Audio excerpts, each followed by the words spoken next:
પથારીમાંથી છોકરી ગાયબ અને તેની જગ્યાએ મળી 5 ફૂટ લાંબી સાપની કાંચડી, સિંદૂર અને તૂટેલી બંગડીઓ. શું આ છોકરી ખરેખર નાગિન હતી? ના, યુપીના ઔરૈયા જિલ્લાના એક ગામમાં પોતાની મરજી વિરુદ્ધ થઈ રહેલા લગ્નથી બચવા અને પ્રેમી સાથે ભાગવા એક છોકરીએ નાગિન બનવાનું નાટક કર્યું ને રાતોરાત આખા ગામમાં ડરનો માહોલ છવાઈ ગયો. ગામમાં તો વાત ફેલાઈ ગઈ કે દીકરી તો માનવ મટીને નાગિન બની ગઈ છે. સ્ત્રીઓ પૂજાપાઠ કરવા લાગી અને ડરના માર્યા ગામના લોકોએ ઘરની બહાર નીકળવાનું બંધ કરી દીધું.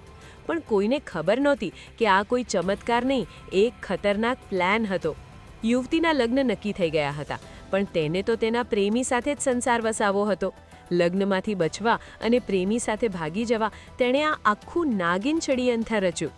આખા કાંડનો પર્દાફાશ તો ત્યારે થયો જ્યારે પોલીસ ઘટના સ્થળે પહોંચી. તપાસમાં ખબર પડી કે યુવતી પોતે બજારમાંથી સાપની કાચડી ખરીદી લાવી હતી.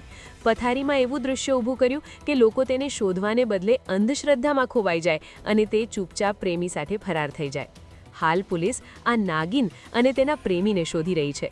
શું કોઈ પોતાના પ્રેમને પામવા આટલી હદ સુધી જઈ શકે? હાલ આ વિચિત્ર ઘટનાએ માત્ર પંથકમાં જ નહીં, આખા દેશમાં ચકચાર મચાવી છે.